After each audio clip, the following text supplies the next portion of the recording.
One is going to be sharing with you some tips on how to make and attach patch pockets to your projects.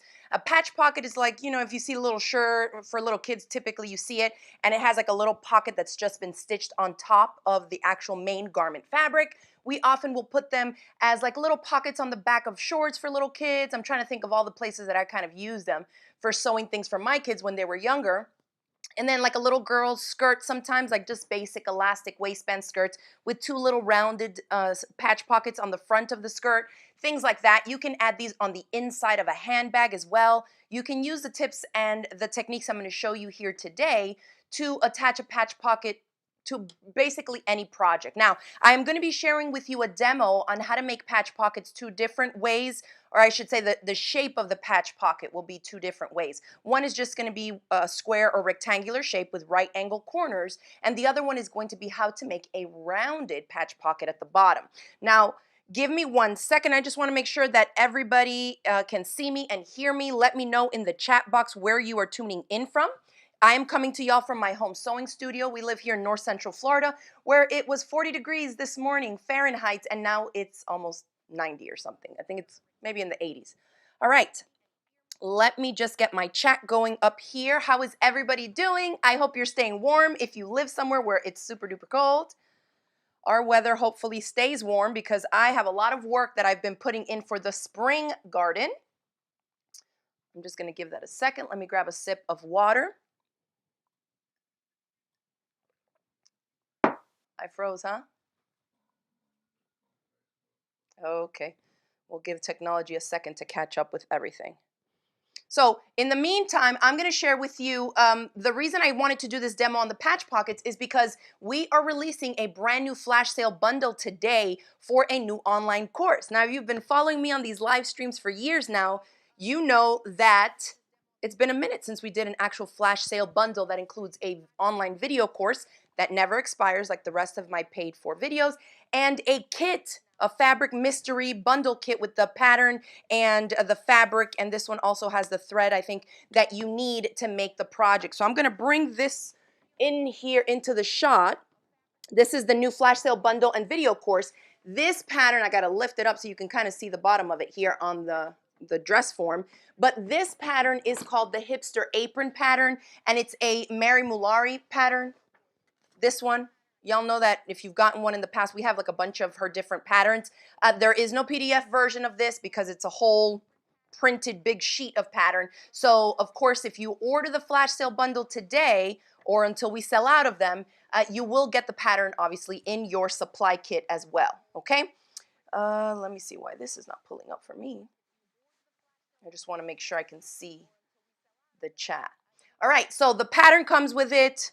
And I just pulled one out so you can kind of see two 1-yard cuts of designer quality quilting cotton. You know the different companies that I use, the Timeless Treasures, the Art Gallery Fabrics, Robert Kaufman, the big names that you know and love to use for quality quilting cottons. You get the hard copy pattern, and then there's a spool of a neutral thread in here, as well as a little Crafty Gemini exclusive sticker and an autographed little thank you card. So this is only one of the versions of the pattern, okay? And it is reversible. So this, and it's going to be a little bit tricky because the dress form doesn't extend past, but I just want to show you. It's a one size fits all. I've had really great results with Mary Mulari's patterns in the past. If I open this up, I think you can see. Maybe I should go the other way.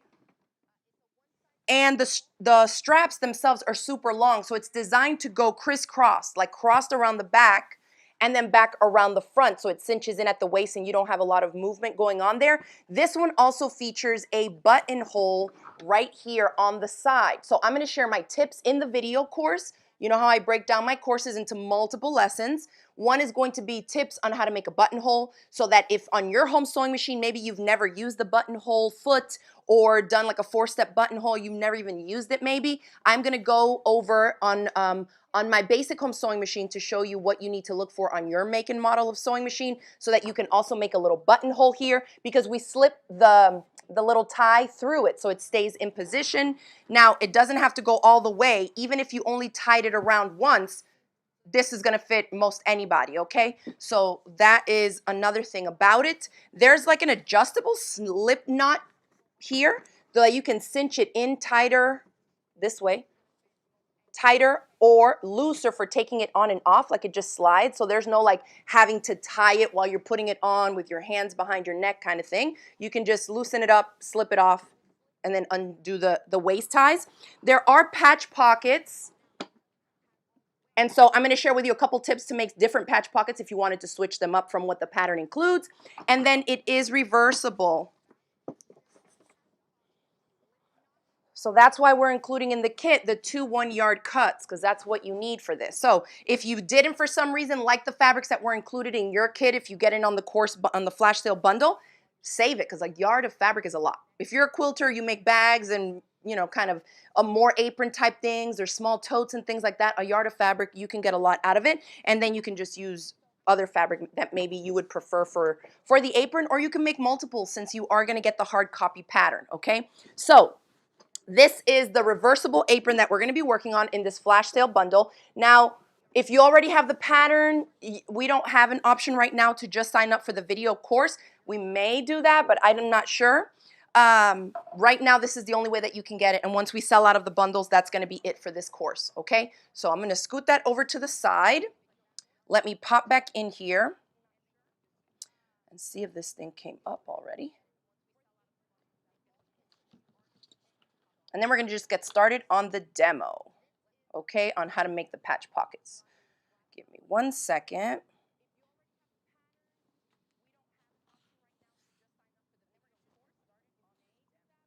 Okay, great. All right, so I'm starting to see the chat coming in now for me. Great.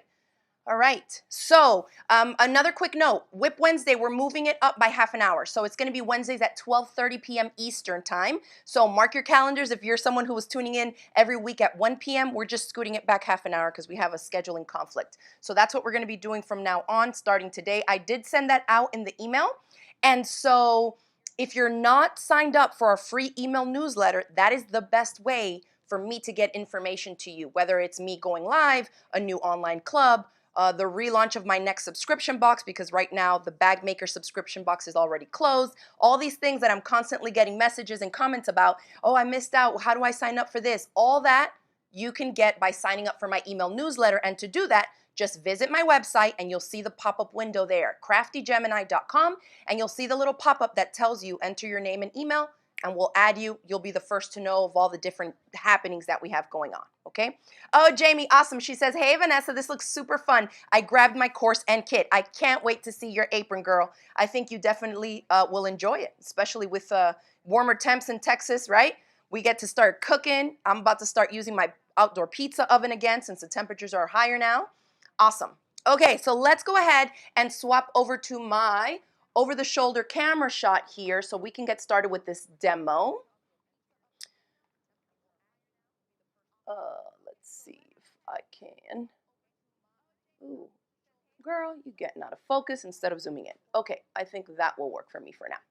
All right, y'all. So here I have a couple different ones, and this is obviously just a demo. So here are the 2 different types of patch pockets I'm going to show you how to make today. This is just a little rectangular one, and I went ahead and just grabbed some of the leftover 5" by 5" square pieces that I have. So if you have leftover 5" by 5" square pieces, these would make cute little projects. Even if you just want to go ahead and practice the techniques I'm sharing with you here today, you can go ahead and grab those. Depending on the project, right? If you're wanting to put a little patch pocket inside of a purse, you're probably going to start off with bigger pieces. Now, it's important to say you don't have to start off with a square piece of fabric, okay? If you want a shorter, like not as deep patch pocket, but you want it to be longer to maybe just throw a couple of pens or pencils in a purse, then you would start off with your rectangle so that it fits and matches the type of pocket that you want. But we started off with the little 5" squares. This would be a patch pocket, okay? This is just 1 layer of fabric. It's hemmed here. I turned these edges under, and I'm going to share all those tips with you. And then I would just take the little pocket that I made, and wherever, pretend this is a project, a garment or a bag or anything, and wherever I want to put that pocket, I would place it right there. You can put pins, or you're good? Oh, okay, I thought something was going on. All right.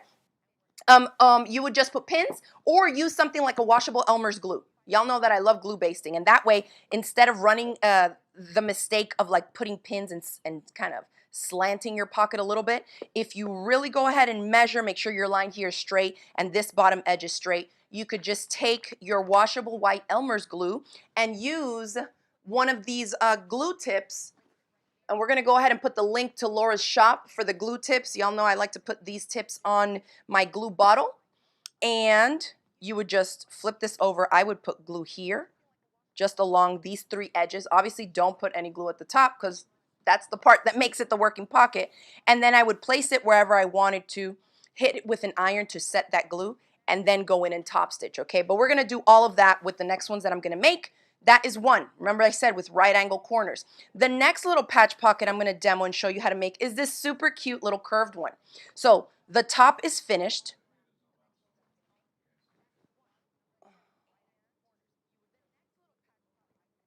All right, I'll zoom back in once I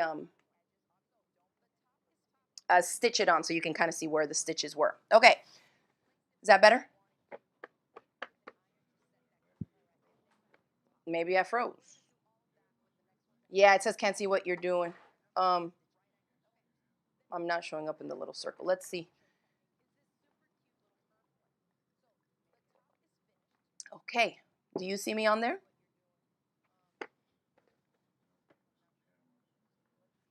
It's what you said? Oh, this camera. Okay. Let me turn this camera back on, y'all, so we can fix the shot.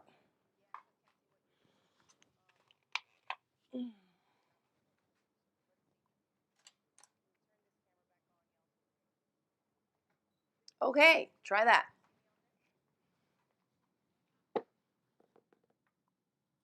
Okay, there we are. All right, so I was saying the other patch pocket that I want to show you how to make is the one with the rounded bottom. Okay, so at the top here, it is hemmed, it's turned under, so you get a nice clean finish for when you're using the pocket, but then the bottom is cut, it's turned under on a curve, and you can see how cute that looks. I didn't glue this into place, but I'm going to share with you how I did this so that you can also make rounded pockets, okay, around the bottom. So we're going to start off, and this is my pretend project that we're going to stitch the patch pockets onto. So let's make some first, and then I'll walk you through all the steps. Okay, so here I have a little 5" by 5" square piece of fabric.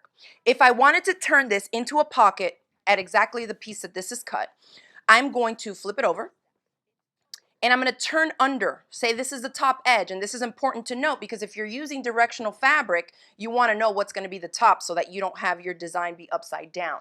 And let me see if I have a brighter one here that would show up. This is not a directional print because there's teapots on here, and this is a collection called Pearl by my friend Sarah Watts. And so there's teapots on here, but some of them are face up and some are upside down. So it kind of alternates, so it doesn't really have a set direction, okay?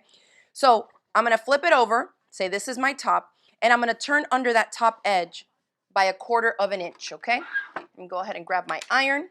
And this is my Martelli ironing mat. This is the roundabout mat. It comes in 3 parts. This is a cutting mat on top, and when I remove it, I can press on here. It does rotate also, and I think we still have some in the online shop. You can find everything that I'm using and featuring in today's demo in our online shop at craftygemini.com/shop. We have a menu called featured.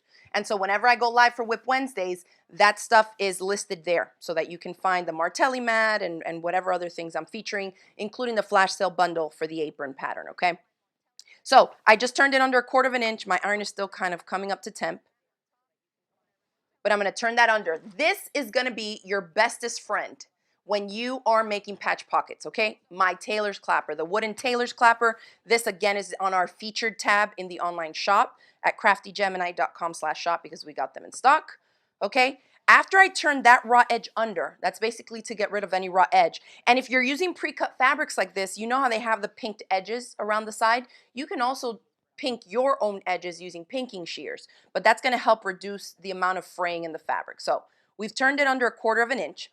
Then I'm going to flip it to the pretty side, and then I'm going to bring that top folded edge down by about 1 inch or so. Just try it out with the measurements that I'm giving you in this demo so you can get the technique down, and then you can change it, okay? So if you wanted to have it a higher chunk here at the top, this part, okay, you could fold it down more. But since I started off with just a 5-inch square, if I do that, I'm going to be wasting a lot of the fabric and I won't have the deeper like depth to the pocket, okay? So I'm just going to turn it under, back on itself, okay, from the pretty side facing up, about an inch from here to here. I'm not going to press this one. I don't want a crease to show up right here. So those are the steps, okay? Pretty side face down, turn it towards the back 1/4 of an inch, flip it back to the pretty side, grab the top folded edge and bring it down about an inch and grab your pins. Do not press right there.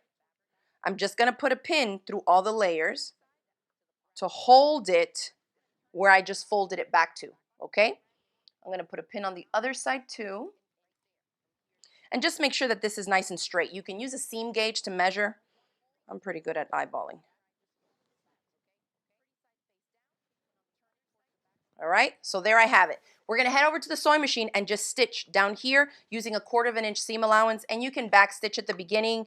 I don't necessarily back stitch at the end since we're just gonna be stitching through one layer of fabric, and you know sometimes if the fabric is kind of lightweight or flimsy, it can kind of like bundle up your fabric because there's not 2 layers there, which is typically what we stitch through, right? Let's see. Yeah, so Estrella's asking, after you glue baste, you use the, oh, you're explaining it to someone, yes. And we'll do that in a minute. When I get to the glue basting, I'll show you exactly how I use that glue for this type of an application, okay? Let me grab my foot pedal. Okay, so I am going to set my sewing machine here. On this machine, I need to move the needle over so I can get 1/4 of an inch. And then for the stitch length, this is going to be anywhere between 2 and 2.5 millimeter length is what I'm going to use for this part here. So let's go ahead and go needle down. I'm going to take a back stitch. Oh, my speed is so slow. Then we're going to stitch straight down. Now don't stop just where we folded it, okay? I'm going to stitch all the way down and you'll see why in a minute. But maintain that seam allowance. For both of these techniques, the right angle corner patch pockets and for the rounded ones, it's important to maintain your seam allowance because we're going to be using those stitches as our guide, okay? So let me trim my threads, do the same thing to the other side. And I'm going to lengthen my stitch length. I have it set to 2.2, which is kind of small on this machine. And I can see that it almost wanted to gather it a little bit. So I just bumped mine up to 2.4. And that's millimeters in length, okay? So we're going on the other side. And then I'll back stitch when I get off at the top here. Okay, so now let me show you what we do. This is like the main prep part. Woo, I almost cut my fabric with my little snips. Let me grab my iron. My must-have tailor's clapper. Okay, so now I'm just going to press where I sewed, so just along the side seam. For now. Okay, grab your scissors. Here are my good ones. And we're going to grade the seam allowance at these corners here, okay? And by grading, it's basically, I'm going to skim a little bit off of the seam allowance at an angle. So don't cut your stitches, but I go like that. It's like tapering off the seam allowance, okay? And all that's doing is reducing the bulk. So now I'm looking at my pocket from the pretty side of the fabric. I'm going to reach in here, pinch it at the corners, and we're going to flip it out. Okay, if you have a little or chopsticks or a bamboo knitting needle like I have here, this camera died. Brandon, I see an error up here on this camera. Oh, technology, you are not on our side today.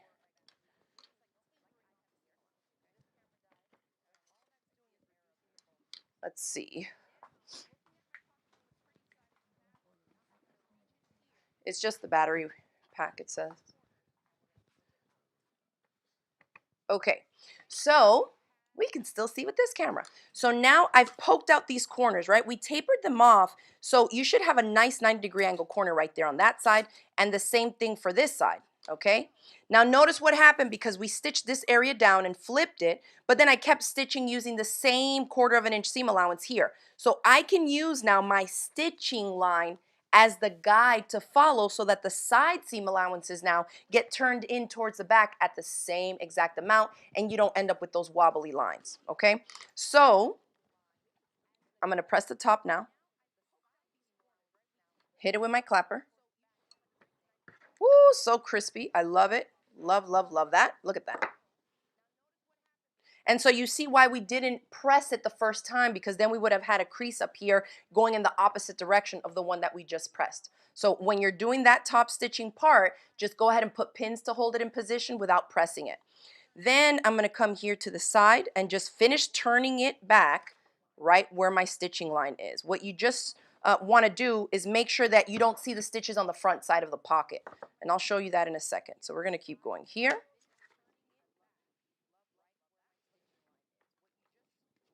And hit it with the clapper to help hold that in place, especially if you don't have the glue or you've never tried a glue basting technique. Make sure that you do that, okay? Hold it in place with the clapper. Now we'll flip it to the pretty side and let's see. Can I see any of the stitches on the side? No. So everything looks pretty good, okay? If you need to adjust anything, you can just re-hit it with an iron. If your crease is way off, a quick tip is to grab your little spray bottle with water and mist it to kind of release the crease a little bit and then go back in and repress it to set the crease again. Because once the fabric is dry and you set a really crispy crease on anything, especially if you use the clapper to set it, it's going to be hard to kind of get rid of that crease and then put in another one in a different spot unless you hit it with some type of a moisture to release it. Okay, so that's another tip for y'all.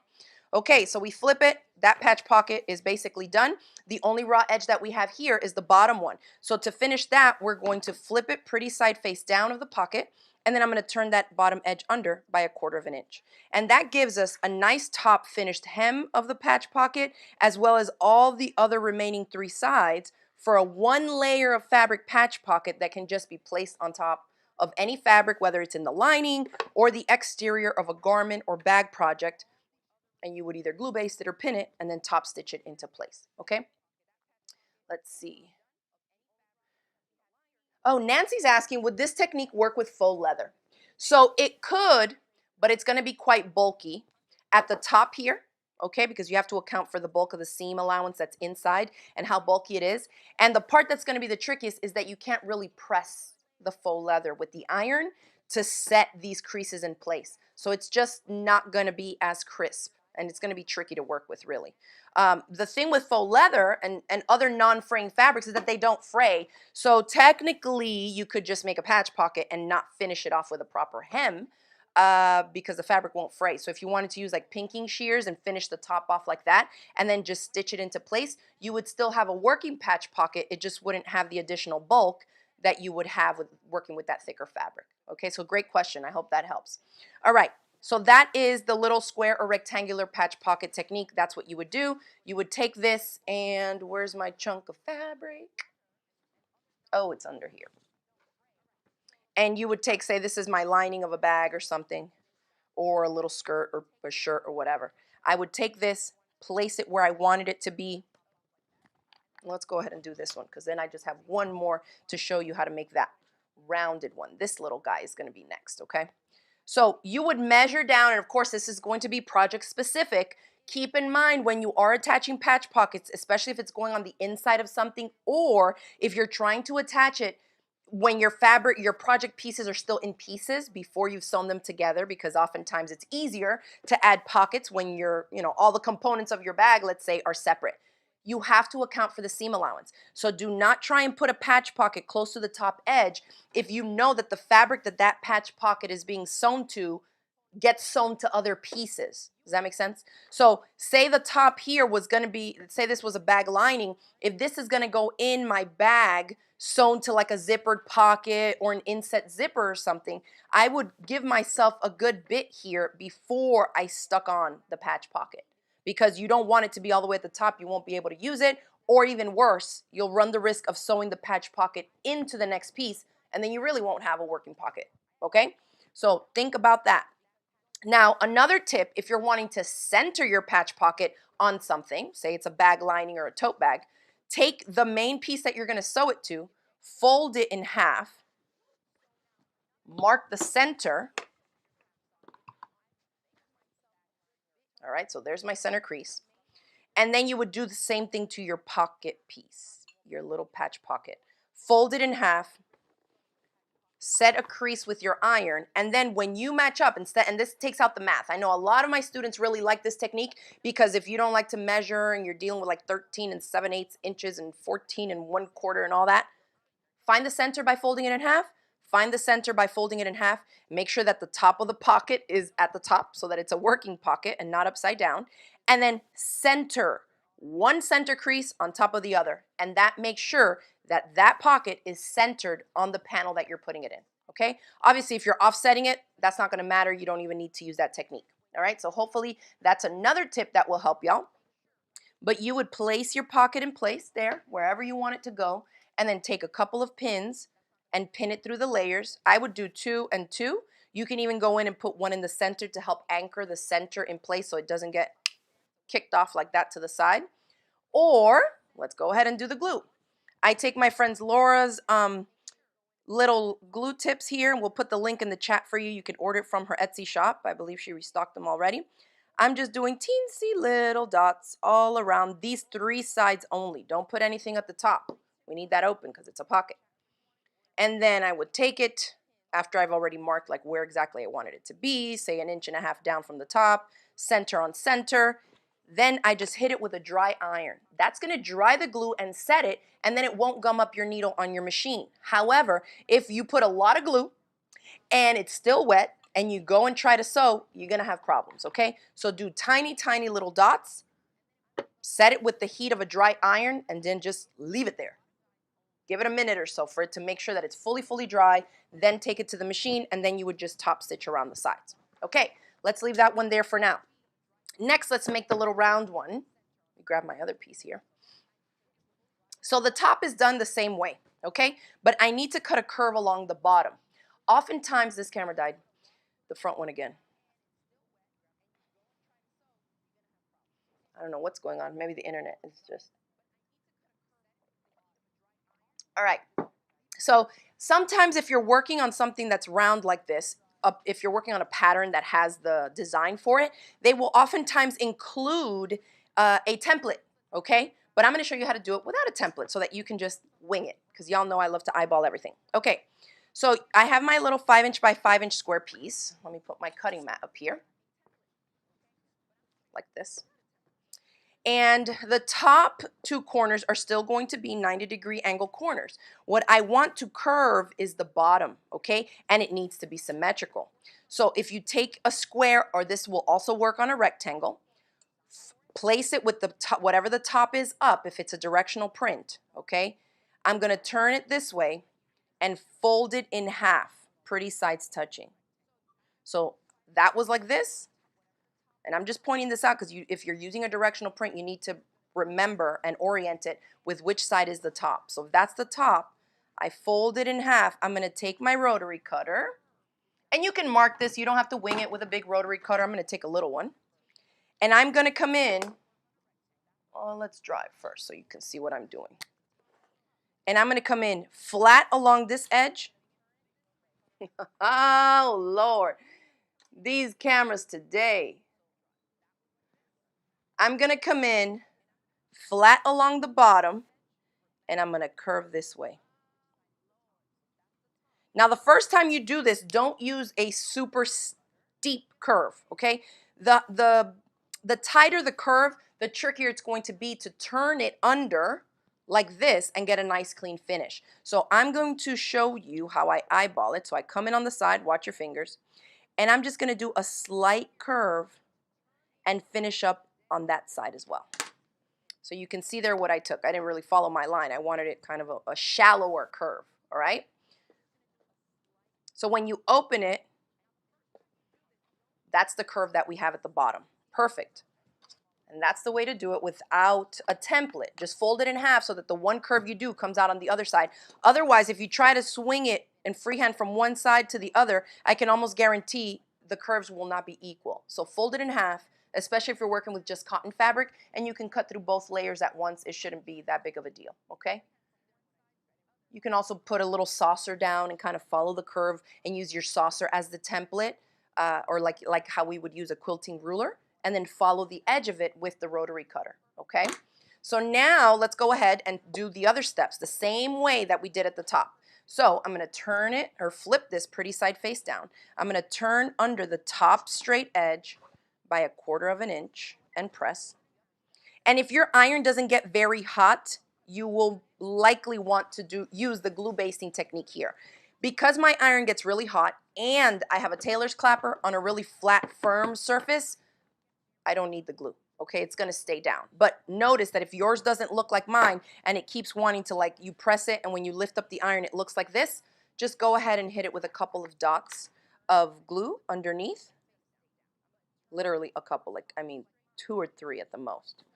And then hit it with the iron, and just in a couple spots like that, that will help keep that fold down for you, because that is the most annoying thing. You're trying to do the next steps and you press something but it won't stay down. But those are the different components. You need a hot iron on cotton fabric, obviously, a firm surface, which I shared some pressing tips on the last WIP Wednesday episode. So if you didn't catch WIP Wednesday 59, go back and watch that because I talked all about that. And then the clapper, which helps set it even flatter. Okay, now we flip it back to the pretty side. We fold down towards the pretty side, remember by like 1 inch or so. Okay, I was about to grab my iron. Do not iron this step. This is the where we need to just stop and put pins. So I'm going to put a pin on one side, one on the other.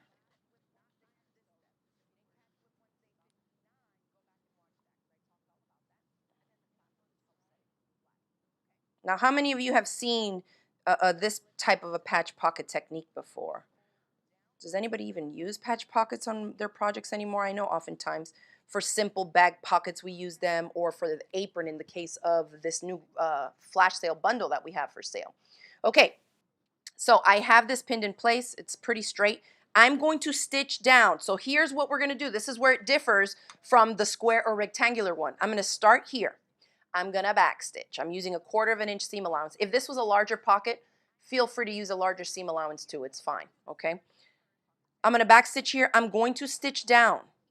Then I'm going to continue 1/4 of an inch seam, slightly turning my fabric because I need to go around these curves, same seam allowance, and I am just going to be stitching through one layer. Just keep going, going, going until I get to this side, and when I finish up, I'm going to back stitch again. So you're doing one seam starting here, ending here, and riding that whole curve. So keep in mind that if you are working on another step of your project or something and your stitch length is super duper short, you're going to want to lengthen it a little bit at this step, because if you're working with a 2mm stitch length and you start here, that's going to work fine because you have multiple layers.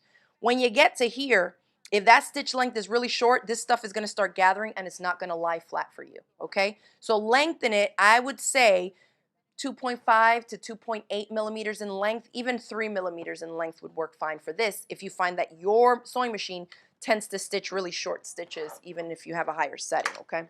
Let me drink some water. All right. Oh, Elsa says, I still do them, the patch pocket. She says, I like your idea of centering the pocket, always just eyeing it. This is so much easier. It is. It's easier. It doesn't require measurements, which, you know, if we're working with measurements, you can easily throw something off by 1/4 of an inch or 5/8 of an inch, and then you stitch it into place thinking the numbers were right. If you fold two things in half, you're going to see the crease line. So you can just put one on top of the other, and that is an even better way than measuring to make sure it matches smack dab in the middle, okay? So yes. Oh, wow. Mary says she's never seen this before. Well, I'm glad you're tuning in, and I hope you are grabbing some tips from this, Mary. All right. And I feel like I have an eyelash in my eye. Fun times. Okay. So stitch length. I'm going to go up to 2.6 on this machine because it doesn't have 2.5.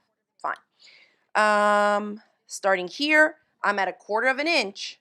Now, I'm going to share with you some tips as I go around this curve. Let me position the sewing machine so it's a little bit more comfortable for me. So we're going to go here. I'm going to back stitch. And now slow your machine down if you are new to stitching curves. Oh my goodness, this eye. Eyelash. Okay. The key to stitching curves is to make it one smooth movement. If you take a stitch, then pivot your fabric. Take a stitch and pivot your fabric. It's not going to be smooth. It's going to be super choppy. We do not want super choppy when we are trying to finish off a rounded pocket, okay? A round hem at the bottom of the pocket. So notice how my hand is. It's almost, let me move my shoulder. It's like off to the side like that, okay? I put it to the side because as I stitch, I kind of just go like this as it pulls through instead of like stopping, turning, stopping, turning. Can you see the movement of my hand like this as it goes through? So you can slow it down and stitch slower. You see how my fabric almost wants to gather? I'm going to lengthen it to 2.8 because we're just stitching through one layer. And let me bring my needle down. Okay. And try not to pull because this is all on a curve. Once you're done stitching to like where the straight sides stop and then it starts to curve, it is helpful instead of like trying to get the fabric there to the curve, lift up the presser foot and slightly pivot. I didn't swing it like this, okay? I just went like this. And all I'm doing is basically bringing the first bit of curved edge to line up with the edge of my presser foot, which is what I'm following as my 1/4 inch seam guide, okay? So right there, and then if the fabric gets away from you, just lift it and go. Pivot just a hair.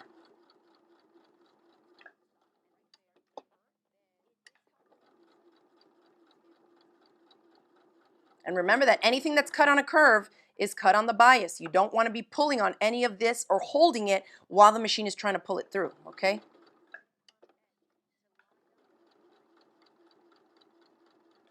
Now we're coming back to a straight edge, so I'm going to lift, stitch straight. At this point, because we didn't press a crease here, I always like to double check and make sure that the folded bit of the hem is nice and straight.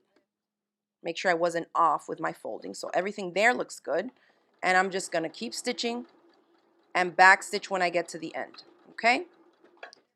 Easy peasy. It's going to be trickier on the smaller pockets. But if you're making a big one, like inside of a big, say, market tote or something like that, this technique will be a breeze.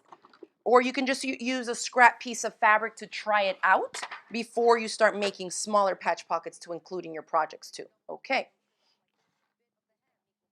Let me pull up, drink some water.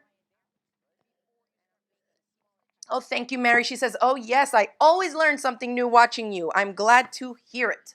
Now let's grab my scissors. We're going to do the same thing we did on the square pocket. If you missed the beginning of the demo, I also showed how to make a little square patch pocket or rectangular one, just one that has 90-degree angle corners. So we're going to stitch them in place in a minute. And right now I'm finishing up the demo on how to make a rounded bottom hem patch pocket. So we still need to go ahead and grade those seam allowances on the corners and trim your little thread tails. Just taper it off at an angle. And so you can probably imagine that the same way we turned under the edges following our stitches as our guide, we're going to do the same thing with the curve. It's just going to be in smaller bits. But let's go ahead. Where's my iron? I'm just going to give this a little press to get it to set in place a little. All right, so we're going to reach in here, pop my little corners out and grab my knitting needle so that I can poke out all the fabric in those corners. Careful not to use scissors or anything for poking out the corners because you can literally poke a hole right through your fabric, and that is not a good look. Okay, so now we're going to press this. Grab the clapper for the crispest little hem you ever did see. Look at that. It just sits there so perfectly flat. We have nice 90-degree angle corners on each side. Okay, and now we're going to use the tip of the iron to slowly turn under this fold, or excuse me, the hem allowance that we have left, making sure to put the little stitches that we stitched around the curve, that seam line is what we're going to use to follow.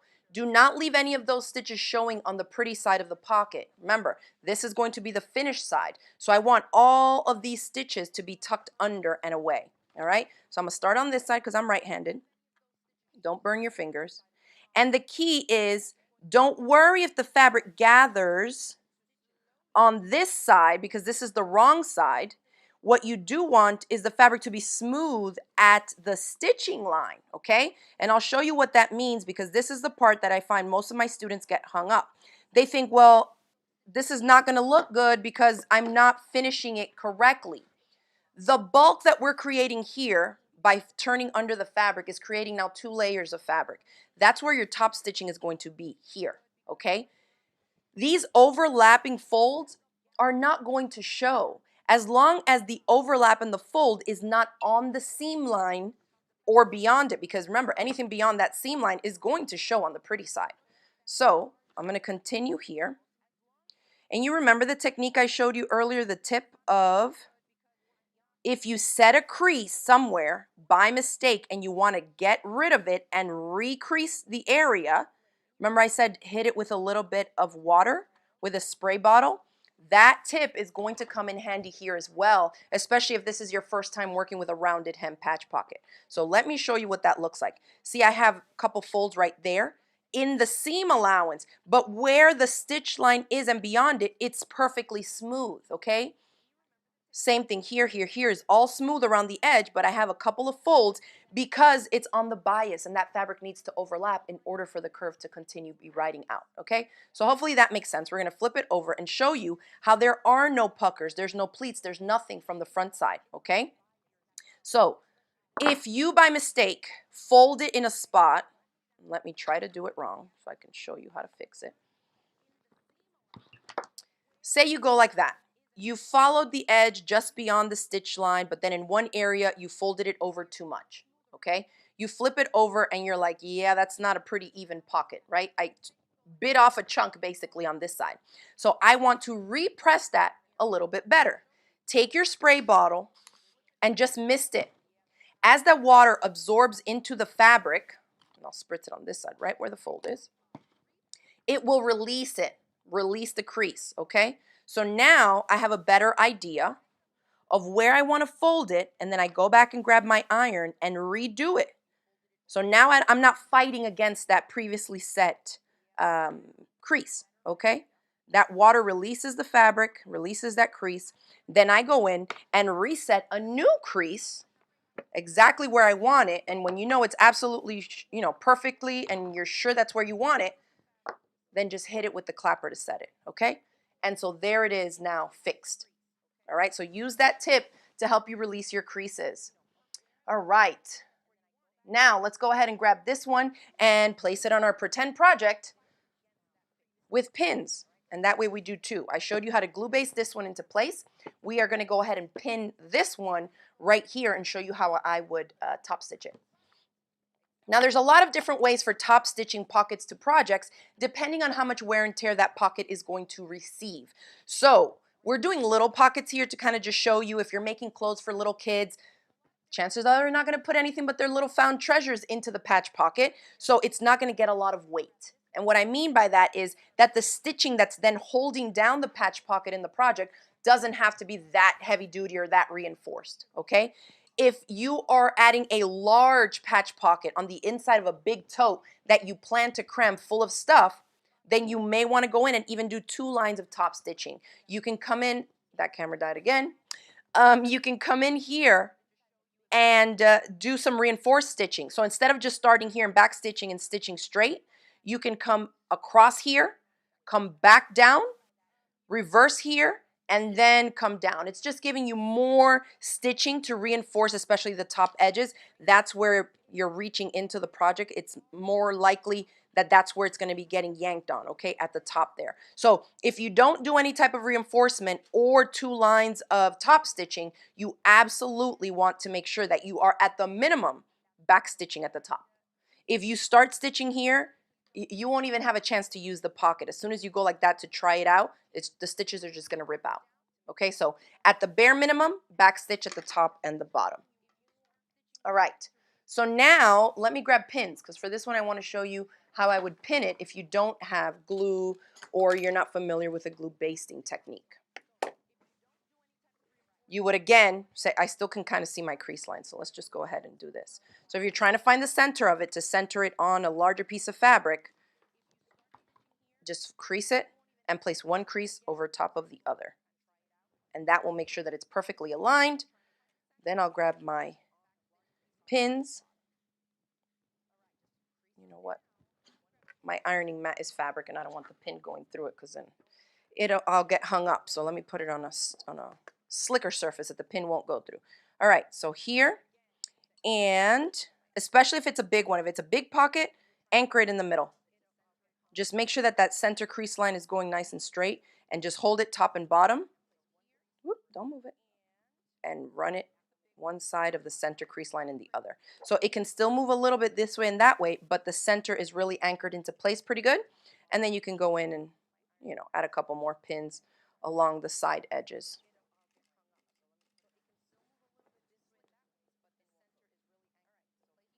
So you can see that that stitching technique and turning it under, following the stitches, is super simple, whether you're going to finish it off with 90-degree angle corners or with a more rounded bottom edge there.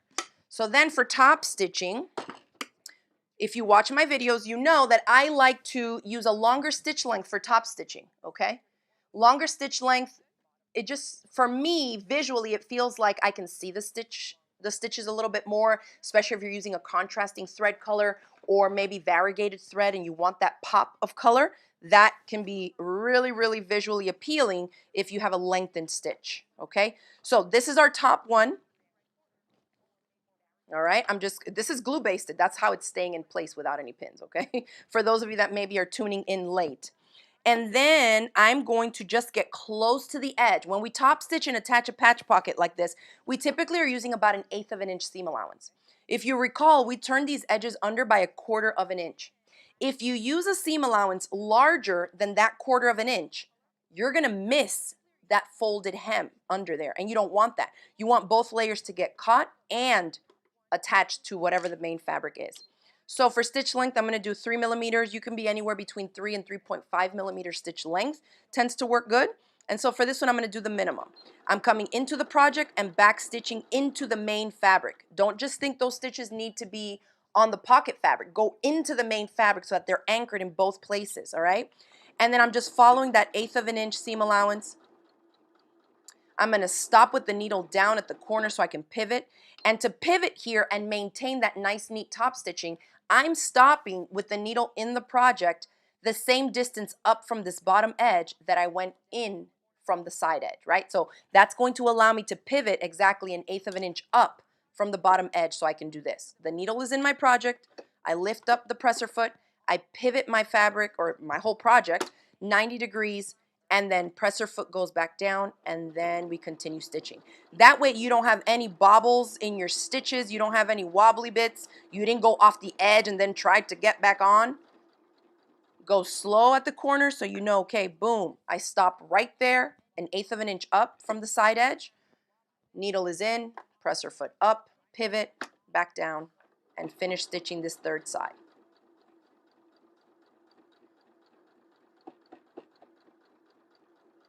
And then remember to backstitch into the main fabric as well, beyond the pocket edge, all right?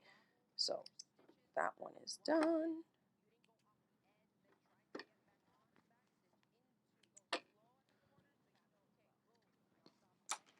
So there's the first patch pocket, and you can see how neat it looks. It's just like a perfect little rectangle, no raw edges. It's all in place, and the little pocket works, all right?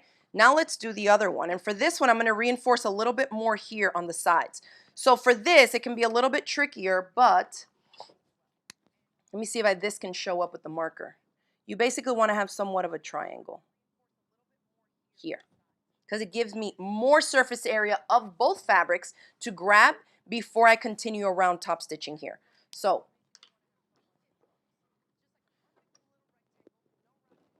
I'm going to start with the needle sunken in right here at the corner. I'm stitching 1, 2, and 3 stitches this way along the top edge of the pocket, okay? I stop with the needle down. Now I'm going to pivot and pivot it all the way. I'm coming back now in this opposite direction. Then we'll go here. 1, 2, 3. Now I'm back like if I was starting. I'm going to back stitch a few into the main fabric, back stitch, and now I'm just going to go straight down. And following the curve, this is going to be the trickiest part. So if you're not glue basting, go slow but still smooth and continuously.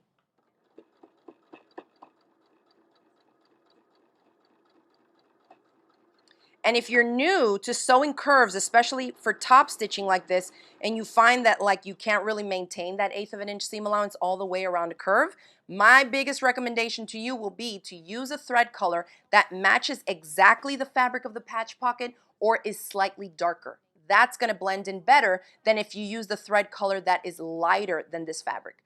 The lighter, the thread that you use, if it's lighter than the fabric of the patch pocket, it's going to show up white. If this is a dark fabric especially, okay? So always match your thread to the same color if you can get a close to perfect match, or a hair darker. The slightly darker thread colors will blend in more easily than lighter ones, so keep that in mind.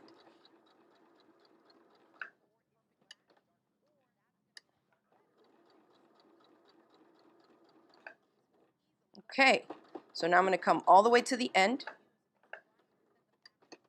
pivot, come down this way, 3 stitches, 1, 2, 3, and then I'm going to go back in the opposite direction. Remember, I'm just making that little slight triangle. But I always want to finish off either with a lock stitch, which takes a couple stitches right in place, or with a back stitch. All right.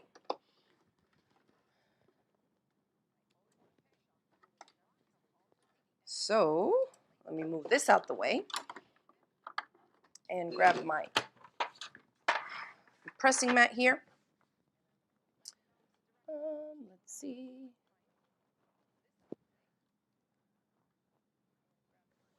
Okay, here, pin removed, cut off my thread tails.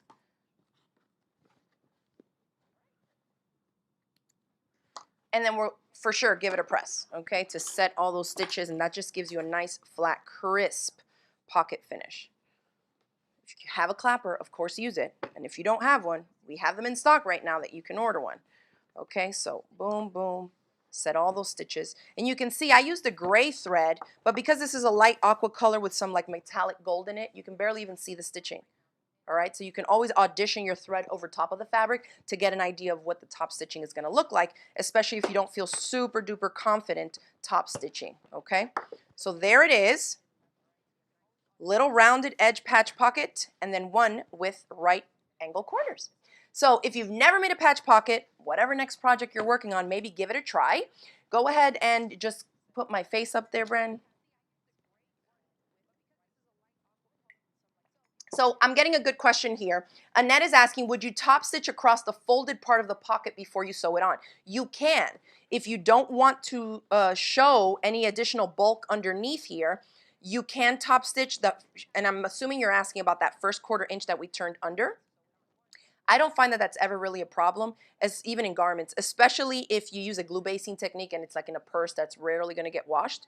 If you pink the edges like this, then it's not really going to make a difference. I just leave it like this, especially for smaller pockets, because there's less bulk, okay? You see that when I press this flat, I have one additional layer that you can kind of see under there, but because there's no thread in either one of the layers, like any stitches, it doesn't show up, okay? But you could stitch it. After you turn under that first 1/4 of an inch, top stitch that down and then turn it under.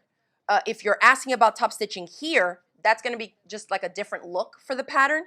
Oh my gosh, and I'm pointing at this and I don't have this to show. Sorry, I forgot that we had changed the camera angle. Can you put the other one up? Yeah, sorry. I was getting ready to end it off and then I got the good question. But what I was saying was, I'm assuming you're asking about in here.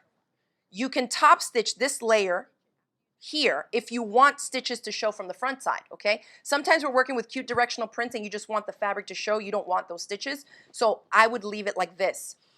If you wanted to, remember I used those 5" by 5" square pieces of fabric which were pinked. So this bottom edge that we turned under, the first 1/4 of an inch, is not really gonna fray, okay? But you could stitch just that 1/4 of an inch fold and then continue with the steps. I was saying I keep them like this because I don't want to see any additional bulk inside. I feel like the pockets just lie flatter and it just looks smoother and better when they don't have that. If it's a large pocket that you can easily reach in there and separate the layers, then yes, you may want to. But you can see that even on a small pocket like this, I really have to work to get in here, to flip this out, to then flip it some more, to then get to the raw edge. So personal preference when it comes to that. For smaller pockets, I absolutely like to just leave it like this. I find that it is plenty, okay? So hopefully y'all learned some tips. If you are wanting to tune in and get in on the class for the Hipster Apron pattern, the video lessons are gonna go live. You can put me up now in the big shot. The video lessons are going to go live on March 18th. That's going to give everybody time to get their kit bundles in the mail with the pattern, the fabric, and the thread that you need. And then the video lessons will be posted to your account on Friday, March 18th at noon. And you'll get an email and it's all listed in there. If you've signed up for my classes before, you already know how it works. So that is that. But we are going to be working on a reversible pattern, okay? Reversible apron pattern that uses 2 1-yard cuts. And that's one side of it. This is just one of the samples that I had made. One of the things I also wanted to mention is that the neckline, there's 3 different necklines in this pattern. So it's not just for ladies. You can make this for anybody because there is a neckline finish that is just straight across, and there's also a rounded neck. So we'll talk about that in the video lessons so that you can choose the one that you want. I chose to do the V-neck because it's oftentimes something that my students shy away from, and I'm going to show you how to make this V neckline so that it lies nice and flat, especially here. If you've ever tried it, you know sometimes you can get some issues at the V-neck there at the bottom point of it, but we're going to cover all of that. We're going to do buttonholes, we're going to do the ties, and this is a one size fits most. I would say most all, okay? Because there's a lot of ties on here, and it doesn't have to go all the way around you in the back, but you can see that it's pretty big, okay? And we're going to cover some different techniques for the patch pockets, and then also the tie here. It's like an adjustable slip knot closure. So you can just slip it on and off over your neck when you're wearing it super easily, okay? So it makes a great gift, and hopefully you can tune in for that class. If you want to grab your bundle, the link is in the video description below, and I will see y'all next week. Remember to jot down in your calendar that we have changed the time for WIP Wednesday episodes. We're moving them up to 12:30 Eastern, so just by half an hour. So thank you everybody for tuning in. I hope you picked up some tips. Enjoy the rest of your week, and I will see y'all next week. Bye.